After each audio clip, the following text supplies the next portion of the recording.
बिस्मिल्लाहिर्रहमानिर्रहीम। अस्सलाम वालेकुम डियर स्टूडेंट्स। आज हम स्टार्ट करने जा रहे हैं next topic, osmo regulation in different environments. Osmo regulation in different environment. Previous lecture के अंदर हमने ऑस्मो रेगुलेशन का टॉपिक हमने स्टार्ट किया था। हमने डिस्कस किया था osmo regulation in plants and osmo regulation in animals. और जब हमने एनिमल्स की बात की तो वहां पर हमने ऑस्मो रेगुलेशन की बुनियाद पर हमने एनिमल्स को दो कैटेगरीज के अंदर हमने डिवाइड किया था। नंबर 1 ऑस्मो कन्फर्मर्स, ऐसे एनिमल्स जो कि अपनी बॉडी को एनवायरनमेंट के साथ आइसोटोनिक पोजीशन में रखते हैं, यानी कि वो ऑस्मो रेगुलेट नहीं करते, उनको हम क्या कहते हैं, ऑस्मो कन्फर्मर कहते हैं। और दूसरे ऐसे एनिमल्स जो कि सॉल्ट एंड वाटर की जो कंसंट्रेशन है उसको एक मिनिमम रेंज के अंदर मेंटेन करके रखते हैं, उनको हम क्या कहते हैं, ऑस्मो रेगुलेटर्स कहते हैं। तो यहाँ पे आज हम बात करेंगे कि मुख्तलिफ एनवायरनमेंट के अंदर पाए जाने वाले एनिमल्स जो है वो किस तरह से ऑस्मो रेगुलेट करते हैं। तो बेसिकली हम एनवायरनमेंट को 3 डिफरेंट कैटेगरीज के अंदर हम डिवाइड करते हैं। Number 1 is called marine environment. पहला जो एनवायरनमेंट है उसको हम मैरीन एनवायरनमेंट कहते हैं। जो दूसरा एनवायरनमेंट है उसे हम फ्रेश वाटर एनवायरनमेंट कहते हैं। और जो तीसरा एनवायरनमेंट होता है इसे हम टेरेस्ट्रियल एनवायरनमेंट कहते हैं। Marine, fresh water and terrestrial. अब यहां पर आपके माइंड में एक बात ये आ रही होगी कि सर मैरीन के अंदर भी पानी मौजूद है, फ्रेश वाटर के अंदर भी पानी मौजूद होता है, तो हम इनको अलग अलग स्टडी क्यों करते हैं कि मैरीन एनवायरनमेंट जो होता है वो हमने अलग कर दिया, फ्रेश वाटर एनवायरनमेंट हमने अलग कर दिया। तो ऐसी क्या वजूहात हैं कि जिनकी बुनियाद पर हम मैरीन और फ्रेश वाटर को अलग करते हैं। तो बच्चे इसकी बेसिक जो है वो 2 मेजर रीजंस होती हैं। नंबर 1 क्या होता है कि जो मैरीन एनवायरनमेंट का वाटर होता है उसके अंदर साल्ट की कंसंट्रेशन काफी ज्यादा होती है, इस वजह से हम उसको अलग स्टडी करते हैं। जबकि फ्रेश वाटर के अंदर जो साल्ट की कंसंट्रेशन होती है वो बहुत कम होती है। यानी कि इसकी एग्जांपल के तौर पे हम बात करें कि हम अपने इलाके का मतलब जो पानी है वो हम आसानी से पी सकते हैं, जबकि अगर कराची विजिट करें तो वहाँ जो कराची का जो ग्राउंड वाटर है वो हम नहीं पी सकते, क्योंकि उस वाटर के अंदर जो होता है वो सी वाटर मिक्सड होता है और उसके अंदर जो होती है वो साल्ट की कंसंट्रेशन काफी ज्यादा होती है। तो एक जो मेजर डिफरेंस होता है वो साल्ट की कंसंट्रेशन का होता है, जो मैरीन वाटर के अंदर काफी ज्यादा होता है जबकि फ्रेश वाटर के अंदर बहुत कम होता है। जबकि जो दूसरा मेजर डिफरेंस होता है वो होता है इनकी वाटर फ्लो का, कि जो मैरीन वाटर है उसका जो फ्लो होता है वो बहुत स्लो होता है बनिस्बत किसके, फ्रेश वाटर के। फ्रेश वाटर के अंदर हमारे यानी जितने भी दरिया हैं इसके अंदर शामिल है, नदी नाले वगैरह, ग्राउंड वाटर जो है वो भी फ्रेश वाटर के अंदर आता है। तो ये 2 मेन रीजंस हैं, साल्ट की कंसंट्रेशन और इनका रेट ऑफ फ्लो। इसकी बुनियाद पर हम मैरीन एनवायरनमेंट और फ्रेश वाटर दोनों को अलग अलग कर लेते हैं। अगर आपको याद हो चैप्टर 1 फर्स्ट ईयर के अंदर आपने मैरीन बायोलॉजी और फ्रेश वाटर बायोलॉजी दोनों की आपने डेफिनेशन भी अलग अलग पढ़ी होगी। तो इन्हीं वजूहात की बुनियाद पर हम फ्रेश वाटर और मैरीन को अलग अलग स्टडी करते हैं। तो मैरीन एनवायरनमेंट के अंदर ऑस्मो रेगुलेशन कैसे होती है? मैरीन एनवायरनमेंट के अंदर नंबर 1 पे है मैरीन इनवर्टेब्रेट्स। मैरीन के अंदर पाए जाने वाले इनवर्टेब्रेट्स की अगर हम बात करें, माइक्रो ऑर्गेनिज्म और स्मॉल एनिमल्स जिनके अंदर वर्टिब्रल कॉलम मौजूद नहीं होता, उनके में से अगर हम बात करें तो जितने भी वर्टेब्रेट्स होते हैं उनमें most of them are osmoconformer. ज्यादातर जो इनवर्टेब्रेट्स होते हैं वो ऑस्मो कन्फर्मर होते हैं, यानी कि अपने बॉडी को एनवायरनमेंट के साथ आइसोटोनिक पोजीशन में रखते हैं। नंबर 2 इसके साथ हम बात करें, कुछ ऐसे वर्टेब्रेट भी होते हैं लाइक हैग फिशेस, ये भी ऑस्मो कन्फर्मर होते हैं, ये ऑस्मो रेगुलेट नहीं करते। उसके बाद नंबर 2 आता है कार्टिलेजिनस फिशेज। कार्टिलेजिनस फिशेज नाम ही बता रहा है, ये ऐसे फिशेज होते हैं कि इनका जो एंडोस्केलेटन होता है वो कार्टिलेज का बना होता है, इनके अंदर कोई बोन्स वगैरह मौजूद नहीं होती। इसके एग्जांपल जो होते हैं वो शार्क जो है वो कार्टिलेजिनस फिशेज में आती है। अब इसके अंदर ऑस्मो रेगुलेशन किस तरह से होती है? दे मेंटेन लो इंटरनल साल्ट कंसंट्रेशन। ये अपनी बॉडी के अंदर जो है वो साल्ट की कम से कम मिकदार को मेंटेन रख सकती हैं। Their kidney for osmoregulation excrete salt through gills. तो ये क्या करती हैं, अपनी बॉडी के अंदर साल्ट की मिकदार को कम से कम मेंटेन करने के लिए अपनी जो किडनी होती है उसको as an osmoregulatory organ इस्तेमाल करती हैं। कि इनका जो किडनी होता है पूरी बॉडी से साल्ट को इकट्ठा करता है, इकट्ठा करने के बाद उसको गिल्स के जरिए एक्सक्रीट किया जाता है। और एक्सक्रीट ये किस तरह से करते हैं, ये एक्टिवली एक्सक्रीट करते हैं। एक्टिव आपको पता है, एक्टिव ट्रांसपोर्ट ऐसी ट्रांसपोर्ट होती है जिसके लिए एनर्जी का इस्तेमाल किया जाता है। तो ये क्या करती है, एक्टिवली अपने बॉडी से साल्ट को एक्सक्रीट करती हैं। अब एक्टिवली क्यों करना पड़ता है, उसकी वजह यही है कि जो सी वाटर है यानी जो सराउंडिंग वाटर है वहां पर साल्ट की कंसंट्रेशन काफी ज्यादा है बनिस्बत बॉडी के अंदर पाए जाने वाले साल्ट के। तो अगेंस्ट द ग्रेडियंट साल्ट को एक्सक्रीट करने के लिए इनको एनर्जी का इस्तेमाल करना पड़ता है, जो कि ये गिल्स के जरिए उनको एक्सक्रीट करवा देते हैं। And they also process rectal glands, और इनके अंदर रेक्टल ग्लैंड भी मौजूद होते हैं। रेक्टल ग्लैंड्स क्या होते हैं? Basically rectal gland epithelial tissues होते हैं जो इनके बॉडी के अंदर पाए जाते हैं, और इसका काम रेक्टल ग्लैंड्स का यही होता है कि ये क्या कर सकता है, सॉल्ट का एक कंसंट्रेटेड सॉल्यूशन जो है वो बना सकता है। तो यही रेक्टल ग्लैंड्स होते हैं जो कि बॉडी में से सॉल्ट्स को मतलब इकट्ठा करते हैं। इकट्ठा करने के बाद उसका एक कंसंट्रेटेड सॉल्यूशन बनाकर उसको बॉडी से एलिमिनेट करवा देते हैं। उसके बाद नेक्स्ट आती है कैटेगरी यूरिया रिटेनिंग फिशेज। कुछ ऐसी फिशेज भी होती हैं जो अपनी बॉडी के अंदर कुछ न कुछ मिकदार की यूरिया की मिकदार को मेंटेन कर सकती हैं। अगर हम कार्टिलेजिनस फिशेज की बात करें तो ये अपनी बॉडी के अंदर अमोनिया की जो मिकदार होती है उसको बिल्कुल भी मेंटेन नहीं करती। जो ही अमोनिया अगर as a result of metabolism produce होती है तो उसको फॉरन वाटर के साथ एलिमिनेट किया जाता है। जबकि कुछ फिशेज होती हैं जिनको हम यूरिया रिटेनिंग फिशेज करते हैं, ये अपने बॉडी के अंदर साल्ट यूरिया की मिकदार को कुछ न कुछ मेंटेन रख सकती हैं, और ये इनके अंदर जो साल्ट्स की कंसंट्रेशन होते हैं that is hypotonic to sea water. इनके अंदर जो साल्ट की कंसंट्रेशन है that is hypotonic to the sea water. ये सी वाटर की निस्बत अपनी बॉडी को हाइपोटोनिक रखती हैं। वो क्या कि मतलब बॉडी के अंदर साल्ट की मिकदार ज्यादा होगी as per volume to the sea water. तो इस वजह से साल्ट ज्यादा होने की वजह से इनको क्या करना पड़ता है, साल्ट को एक्सक्रीट भी करना पड़ता है।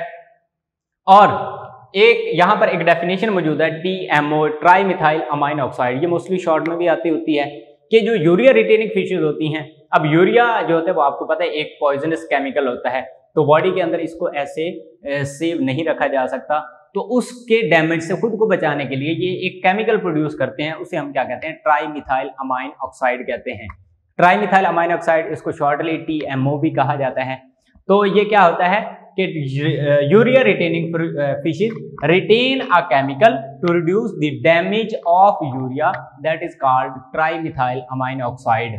यूरिया के डैमेज को कम करने के लिए जो केमिकल यूरिया रिटेनिंग फिशेज के अंदर मौजूद होता है उसको हम क्या कहते हैं, ट्राई मिथाइल अमाइन ऑक्साइड कहते हैं। तो ये क्या करता होता है, ये यूरिया को उसकी जो असर होता है, जो उसका इफेक्ट होता है उसको रिड्यूस कर सकता है, जिस वजह से जो यूरिया है वो बॉडी के अंदर कुछ देर तक स्टोर रह सकता होता है। उसके बाद नेक्स्ट कैटेगरी हमारे पास जो आती है वो होती है बोनी फिशेज। बोनी फिशेज ऐसी फिशेज होती हैं जिनके बॉडी के अंदर जो एंडोस्केलेटन है वो बोन्स का बना होगा, उनको हम बोनी फिशेज कहते हैं। ठीक है जी। तो इसके एग्जाम्पल में यानी कि जो आती है फिन लूप्ड फिश जो है वो बोनी फिशेज में आती हैं। तो इस बारे में पहली बात ये है कि these are the descendants of fresh water. ये बेसिकली जो है वो फ्रेश वाटर जो एंसेस्टर्स थे, यानी इनके जो एंसेस्टर थे वो फ्रेश वाटर के अंदर रहते थे, लेकिन बाद में उनकी जो डिसेंडेंट जो उनकी औलादें थी वो आहिस्ता आहिस्ता मैरीन के अंदर कन्वर्ट हो गई। अब मैरीन के अंदर हैबिटेट चेंज हुआ तो डेफिनेट इनको अपने अडॉप्टेशन के अंदर भी चेंजेस लाना पड़ेंगी। वहां पर जाकर इनको जो मसला पेश आया वो यही था कि अपने बॉडी के अंदर जो साल्ट्स की मिकदार थी उसको ये मेंटेन नहीं रख सकती थी, क्योंकि मैरीन वाटर है, मैरीन वाटर के अंदर साल्ट कंसंट्रेशन ज्यादा है तो वो बॉडी के अंदर काफी ज्यादा स्टोर हो सकता है। अब इसको ये कैसे टैकल करती हैं, they lose water from their hypotonic body to hypotonic environment. अपने हाइपोटोनिक बॉडी से यानी साल्ट की कंसंट्रेशन बॉडी के अंदर ज्यादा होने की वजह से उसको एक्सटर्नल हाइपोटोनिक एनवायरनमेंट के अंदर जो है उसको ये एक्सक्रीट करती हैं। And they drink large amount of sea water and excrete concentrated urine। अब ये क्या करते होती हैं, अपनी बॉडी के अंदर साल्ट की जो इकट्ठी हुई मिकदार होती है उसको रिमूव करने के लिए ये काफी ज्यादा पानी पीती हैं ताकि कंसंट्रेटेड यूरिनेशन हो सके। कंसंट्रेटेड यूरिनेशन का फायदा ये होगा कि उसके जरिए जो वाटर लॉस होगा वो कम से कम होगा, जबकि वाटर के साथ साथ जो साल्ट्स की एक्सक्रीशन होगी वो ज्यादा से ज्यादा होगी। तो इस तरह से कंसंट्रेटेड सॉल्यूशन की फॉर्म में ये अपनी बॉडी के अंदर जो एक्सेस साल्ट्स होते हैं उसको एक्सक्रीट कर सकती हैं। तो ये थी मैरीन एनवायरनमेंट। अब हम बात करेंगे फ्रेश वाटर एनवायरनमेंट और उसके अंदर पाए जाने वाले एनिमल्स की ऑस्मोरेगुलेशन के बारे में। तो यहाँ पर एक प्रॉब्लम होता है फ्रेश वाटर के अंदर, क्योंकि हमने पहले बात की कि यहाँ पर रेट ऑफ फ्लो जो होता है वो ज्यादा होता है। रेट ऑफ फ्लो ज्यादा होने की वजह से बॉडी के अंदर साल्ट्स को मेंटेन रखना इनके लिए सबसे बड़ा मसला होता है। They constantly facing the osmotic flooding of body fluid and loss of salts. तो कॉन्स्टेंटली जो होते हैं बॉडी फ्लूइड्स के फ्लो करने की वजह से इनको साल्ट्स की कमी का सामना करना पड़ता है। Amoeba paramecium pump out excess water bye structure called contractile vacuole.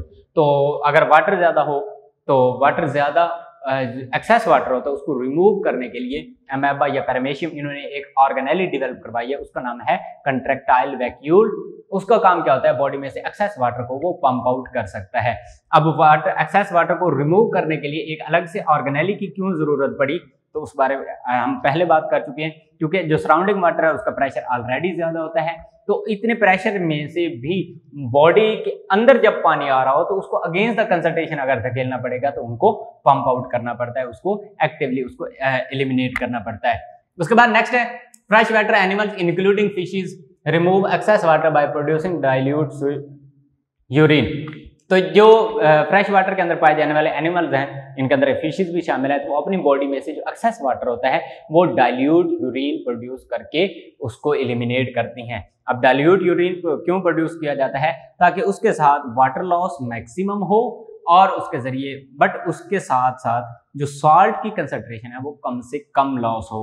तो इस तरह से फ्रेश वाटर के अंदर रहने वाले जितने भी एनिमल्स होते हैं वो डाइल्यूट यूरिन प्रोड्यूस करते हैं।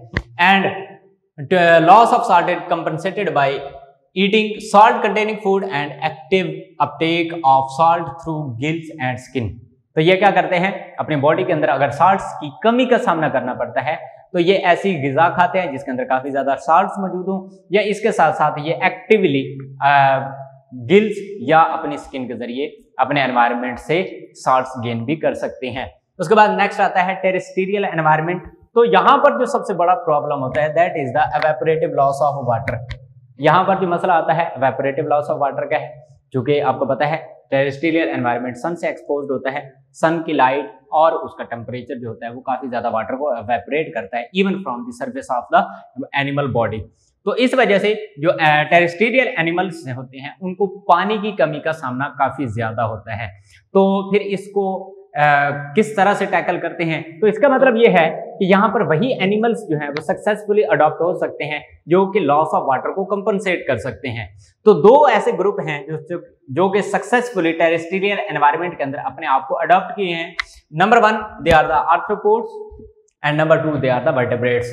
चैप्टर 10 फर्स्ट ईयर के अंदर आपने फाइलम आर्थ्रोपोडा पढ़ा होगा, जॉइंटेड लेग्स का फाइलम, जिसके अंदर जितने भी एनिमल्स होते हैं उनके पास जॉइंटेड लेग्स होती हैं, 6 हो 10 हो एंड प्लस जितनी भी हो, तो वो पेयर के फॉर्म में होती हैं, उनको हम क्या कहते हैं, आर्थ्रोपोड्स कहते हैं। तो आर्थ्रोपोड्स जो हैं ये एक ऐसा ग्रुप है जो कि सक्सेसफुली लैंड अडॉप्टेड है, और इसके साथ साथ वर्टेब्रेट्स में मीन्स रेप्टाइल्स हैं, एम्फीबियंस हैं, एविस लाइक बर्ड्स हैं और मैमल्स, ये अपने आप को सक्सेसफुली टेरेस्ट्रियल एनवायरनमेंट के अंदर जो है वो अडॉप्ट किए हुए हैं।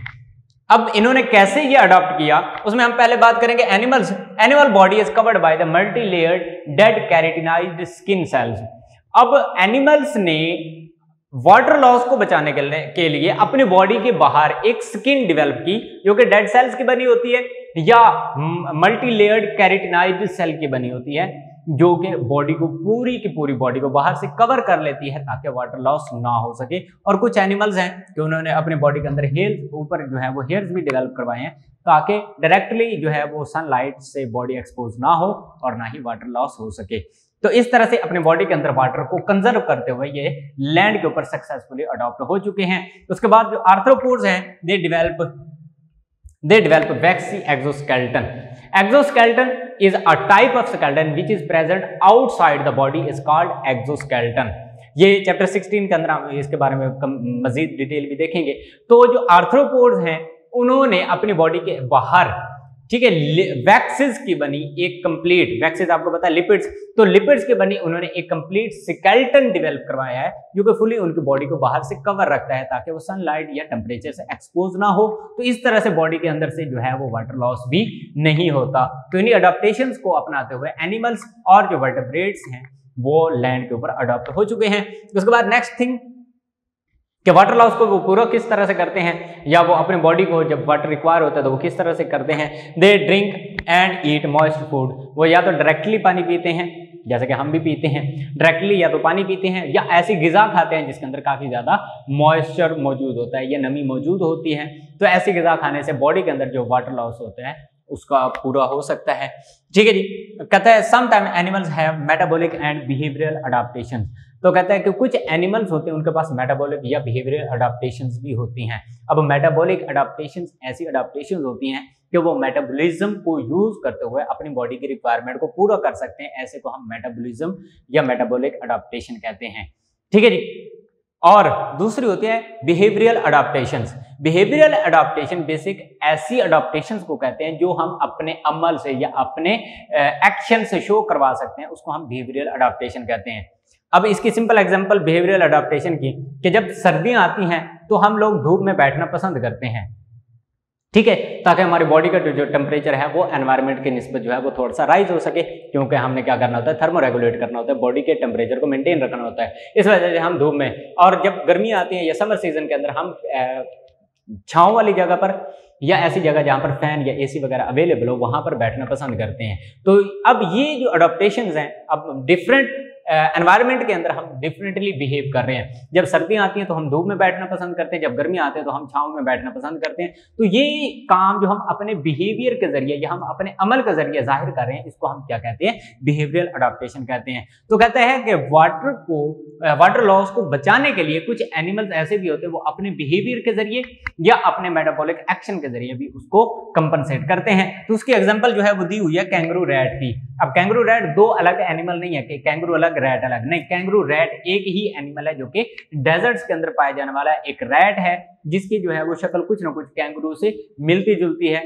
साइज का तो बहुत ज्यादा डिफरेंस है लेकिन मतलब कुछ ना कुछ मिलती है, ठीक है, इस वजह से उसका नाम कैंगरू रैट रखा है। They feed on the seeds of the deserted plant. वो क्या करता है, डेजर्ट के अंदर पाए जाने वाले सीड्स के ऊपर गुजारा करता है। और वो सीड्स कौन से होते हैं, they are rich in the carbohydrates. उनके अंदर कार्बोहाइड्रेट्स की काफी ज्यादा मिकदार मौजूद होती है। और आपको पता है जब कार्बोहाइड्रेट की मेटाबॉलिज्म करवाई जाती है तो वहां से वाटर रिलीज होता है, और उसी रिलीज होने वाले वाटर को अपनी वो बॉडी रिक्वायरमेंट के लिए यूज कर सकता है।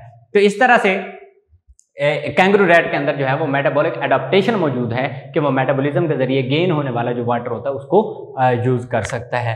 और एट द एंड यहाँ पर एक डेफिनेशन है जो कि एग्जाम के हवाले से काफी इंपॉर्टेंट है, अक्सर आ भी जाती होती है, एनहाइड्रोबायोसिस। ये शॉर्ट मोस्टली इस तरह से आता होता है, डिफाइन एनहाइड्रोबायोसिस, गिव एग्जांपल। तो एनहाइड्रोबायोसिस क्या है, terrestrial animal can tolerate dehydration and it is different in different animals, that is called anhydrobiosis. Terrestrial animals जो होते हैं वो डिहाइड्रेशन को टॉलरेट कर सकते हैं, और ये डिफरेंट एनिमल्स के अंदर जो होती है वो डिफरेंट है। लाइक अगर हम बात करें इस कैमल की, तो कैमल के अंदर उसको बहुत बड़ा स्टोमक होता है, वो एक ही साथ काफी ज्यादा पानी पी लेता है और फिर वो क्या करता होता है, कई दिनों तक बगैर पानी पिए भी गुजारा कर सकता होता है। तो ये एक अडॉप्टेशन है। इसी तरह कैंगरू रैट के बारे में हमने पढ़ा कि वो डिजर्टेड प्लांट्स के सीड्स के ऊपर फीड करता है और उसके बाद फिर वो वहां से मेटाबॉलिज्म के जरिए वाटर को गेन करके अपने आप को सर्वाइव किया होता है। तो ये क्या होती है, डिफरेंट एनिमल्स के अंदर डिफरेंट अडॉप्टेशंस होती हैं। तो ऐसी अडॉप्टेशन जिनके जरिए कोई भी एनिमल एनवायरनमेंट के अंदर रहते हुए डिहाइड्रेशन को टॉलरेट कर सकता है, उसे हम क्या कहते हैं, एनहाइड्रोबायोसिस कहते हैं। और इसके एग्जांपल जो है वो हम ऑलरेडी डिस्कस कर चुके हैं, that is the kangaroo rat. Okay, तो आज के लेक्चर के अंदर हमने osmoregulation in different environment with respect to marine के हवाले से हमने बात की, यानी उसके अंदर मैरीन इन्वर्टेब्रेट्स की बात की, हमने कार्टिलेजिनस फिशेज की बात की, यूरिया रिटेनिंग फिशेज की बात की, हमने बोनी फिशेज के बारे में भी बात की। उसके बाद फ्रेश वाटर एनवायरनमेंट, वहां पर पेश आने वाले मसाइल और उसको किस तरह से वो टैकल करते हैं, और उसके बाद फिर टेरेस्ट्रियल एनवायरनमेंट, ठीक है, वहां पर पेश आने वाले मसाइल ऑस्मोरेगुलेशन के हवाले से, और फिर उसको कैसे टैकल किया जाता है, ये आज के लेक्चर के अंदर हमने डिस्कस किया। यहाँ पर अगर हम इसकी क्वेश्चनिंग के हवाले से बात करें तो इस टॉपिक के अंदर जो है वो दो लॉन्ग क्वेश्चन बन सकते होते हैं। पहला लॉन्ग क्वेश्चन होता है right A note on the osmoregulation in marine environment. तो ये एक मैरीन का जो है एक कंप्लीट लॉन्ग बनता है, ठीक है जी। तो उसके अंदर ये आप 4 हेडिंग्स देकर इसके डिटेल लिखकर आप 4 नंबर पूरे हासिल कर सकते हैं। उसके बाद सेकंड जो इसके अंदर लॉन्ग आता होता है वो फ्रेश वाटर प्लस टेरेस्ट्रियल दोनों का आता होता है, यानी कि अगर वो लॉन्ग बनाना चाहे तो फ्रेश वाटर अकेला नहीं आएगा, तो उसके साथ साथ टेरेस्ट्रियल भी उसके अंदर लिखना होता है। तो इस तरह से इसके अंदर जो है वो 2 लॉन्ग क्वेश्चन बन सकते हैं। इस हवाले से अगर आपका कोई क्वेश्चन होगा तो इंशाल्लाह वो हम ग्रुप में डिस्कस कर सकते हैं, ठीक है। Stay home, stay safe and stay happy. दुआ में याद रखना। अल्लाह हाफिज।